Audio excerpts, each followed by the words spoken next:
Friend, welcome back to my channel. આજે આપણે ઘરે બનાવેલ છે ખાંડનો ચટપટો ટેસ્ટી હેલ્ધી સ્વાદિષ્ટ મુરબો। આ મુરબો ખાવામાં એટલો ટેસ્ટી અને સરસ લાગે છે કે આપણે રોટલી, રોટલા, ભાખરી, થેપલા સાથે ખાઈ શકીએ છીએ। આ મુરબો બનાવવો બિલકુલ ઇઝી છે। એને બનાવવા માટે આપણે સૌપ્રથમ કેરી લેવાની છે અને તેની છાલ પાડી અને ટુકડા કરી લેવાના છે। ગેસ ઉપર એક વાસણ મૂકવાનું છે અને તેમાં આ બટકાને શેકી લેવાના છે। હવે એમાં આપણે ખાંડ ઉમેરી દેવાની છે અને તેને હલાવી લેવાનું છે। આપણે અહીં ચાસણી કરવાની નથી ખાંડની। આ રીતે તમે જોઈ શકો છો ફ્રેન્ડ કે બિલકુલ પાણી નાખ્યા વગર ખાંડની ચાસણી થઈ રહી છે। હવે આપણે તેમાં એલચી નાખી દેવાની છે અને તેને હલાવી લેવાનું છે। આ રીતે બનેલો મુરબો લાંબા સમય સુધી આપણે સ્ટોર કરી રાખી શકીએ છીએ। તેમજ આપણું જ્યારે મન થાય ત્યારે આમાંથી લઈ અને ખાઈ શકીએ છીએ। જે લોકોને દાંતની પ્રોબ્લેમ હોય છે તેના માટે પણ આ મુરબો ખાવો ખૂબ જ સરળ છે। તો જ્યાં સુધી ખાંડનું પાણી ન બળે ત્યાં સુધી આ મુરબાને આપણે હલાવતું રહેવાનું છે।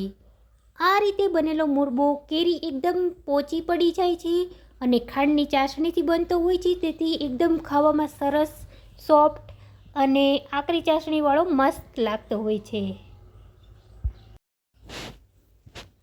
આ મુરબો બનાવવામાં વાર લાગે છે, પણ જ્યાં સુધી કેરી ગળી ન જાય અને ખાંડની ચાસણી એકદમ સરસ રીતે ન થઈ જાય ત્યાં સુધી આપણે આ મુરબાને હલાવતું રહેવાનું છે।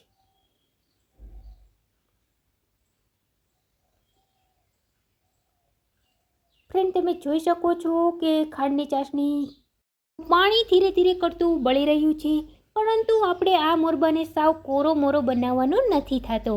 એટલા માટે આપણે એમાં થોડીક ચાસણી રાખશું, જેથી આપણે ખાવામાં ખૂબ જ સરસ રીતના ખાઈ શકીએ છીએ।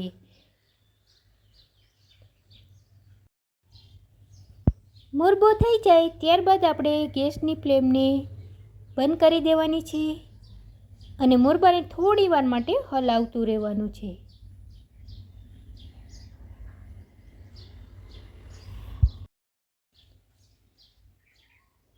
તો તૈયાર છે આપણો ખાંડની ચાસણીવાળો એકદમ હેલ્ધી અને સરસ મુરબો તૈયાર।